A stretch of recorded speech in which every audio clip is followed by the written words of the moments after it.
Konferensi International Young Environmental Scientist atau YIES digelar selama 2 hari. Acara ini menghadirkan saintis muda dan ketua komite percepatan pembangunan Papua sebagai keynote speakers.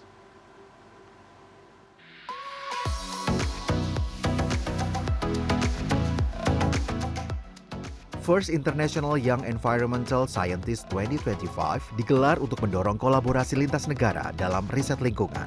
Konferensi ini berlangsung selama 2 hari di kawasan Jakarta Pusat.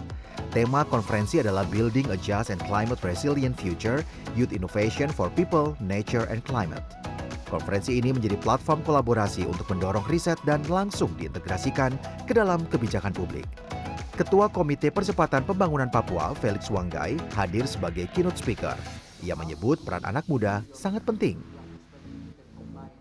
Pertama dari sisi komite memberikan apresiasi kepada World Resources Institute Indonesia yang menggelar untuk pertama kali untuk pertama kali International Conference untuk memberikan tempat ruang kepada anak-anak muda di seluruh Indonesia untuk mereka bisa melihat tanah Papua dengan cara pandang mereka, dengan cara pandang pengalaman mereka, dari cara pandang pengetahuan mereka dari kampus misalnya. World Resources Institute atau WRI Indonesia juga menyoroti kebijakan berbasis data ilmiah untuk menghadapi krisis iklim dan menekan laju kerusakan lingkungan. WRI Indonesia berharap 70% hutan di Papua tetap utuh.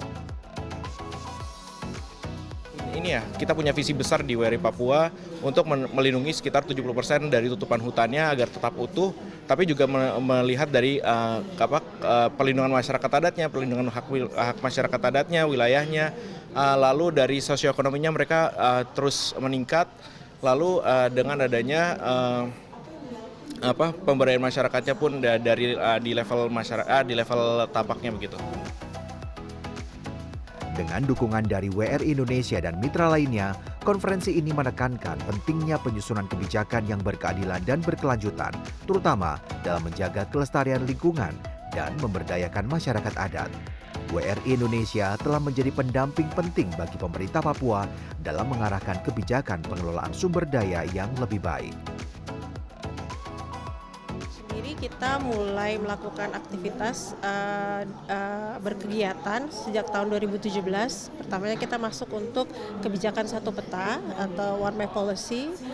Kemudian setelah itu memang kita membantu pemerintah daerah bagaimana kebijakan yang ada itu sesuai dengan bagaimana untuk bisa menjaga lingkungan yang ada di Papua.